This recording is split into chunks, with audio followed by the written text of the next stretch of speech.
Scott dan Yermelia menikah dengan bahagia kurang lebih selama 20 tahun. Hubungan mereka stabil dan mereka tinggal di lingkungan yang aman dan tenang.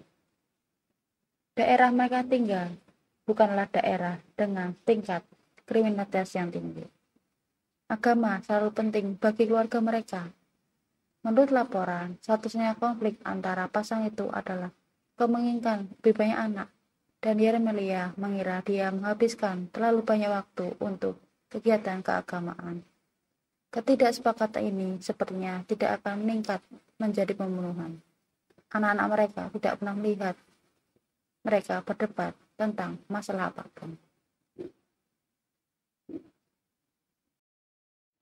Pada tanggal 16 Januari tahun 1997, Scott Felton pergi untuk mengajar seminar pagi hari pada pukul 6:15 dan mengantarkan putrinya ke sekolah. Kemudian dia meninggalkan rumah untuk bekerja. Keluarga Felton berkumpul untuk makan malam. Setelah makan malam, Felton bersiap untuk ke gereja. Anak-anaknya tidur pada pukul 9 malam. Beberapa saat kemudian, Yermila mendatanginya dan menyuruhnya untuk memperbaiki jaringan kolam. Filter kolam tidak berfungsi dengan baik. Dia mencoba menggalinya, tapi tidak berhasil. Hal ini adalah hari kerja yang panjang bagi Scott. Jadi dia menyerah dan memutuskan untuk pergi tidur. Istrinya sedang tidur di sofa. Dia lalu membangunkannya dan berkata bahwa dia tidak bisa memperbaiki jaringan kolam dan meninggalkannya di sana setelah mengucapkan selamat malam. Saat itu antara pukul 10 sampai 11 malam, ketika tetangganya mereka, Greg Non, yang tinggal di sebelah, mendengar rintian dan tangisan seorang perempuan. Dia keluar dan melihat ke balik tembok. Dia melihat seperti adegan dalam film horor. Dia mengatakan pada polisi bahwa Scott melangkah ke arah tubuh Yermila yang tergeletak di tanah. Dia lalu mengangkatnya dan menuju kolam. Sejenak, Greg mengira Yermila mungkin sedang mabuk dan Scott ingin membangunkannya, tapi bukan itu masalahnya. Scott melemparkan istrinya ke dalam kolam dan menahan kepalanya di bawah air. Greg segera menelpon 911 dan memberitahu mereka situasinya. Selama ini, Scott telah mengganti pakaiannya yang berdarah dan meletakkannya di sumur. Saat polisi datang, mereka melihat tubuh Yermila mengambang di permukaan air. Mereka lalu berlari menuju kolam dengan sedikit harapan bahwa mereka bisa menyelamatkannya. Saat petugas menjemputnya, air sudah berganti warna menjadi merah, dan mereka tahu bahwa Yermila sudah meninggal. Felton telah menikahnya sebanyak 44 kali dan kemudian melemparkan tubuhnya ke dalam kolam. Setelah menemukan mayat Yermila, petugas melihat Scott Felton di lantai atas. Polisi lalu mencari anak-anak dan menemukan mereka tidur di kamar mereka. Hal itu adalah hal yang terberat bagi Michael dan Megan. Mereka tidur dengan tenang sepanjang kejadian. Akan tetapi setelah bangun, mereka menemukan bahwa ibu mereka telah meninggal dan ayah mereka lah yang membunuhnya. Polisi lalu menangkap Scott dan membawanya ke kantor polisi. Mereka menyimpulkan bahwa Yermila diserang oleh suaminya, Scott.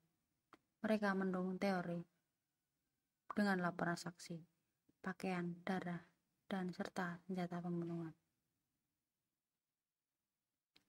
Scott menjadi bingung dan memberitahu petugas saat diinterogasi bahwa dia tidak dapat mengingat apapun. Ketika polisi memberitahu Scott bahwa dia membunuh istrinya, dia terkejut dan mengatakan dia tidak mengingat apapun. Dia sangat mencintai istrinya. Bagaimana dia bisa melakukan itu? Scott terus bertanya apa yang sebenarnya terjadi. Ketika diberitahu bahwa tetangganya telah melihat dia membunuh istrinya, dia berkata, "Saya yakin tetangga saya pasti melihat saya melakukannya, tapi saya tidak pernah mengetahuinya. Saya berjalan dalam tidur dan tidak melakukannya."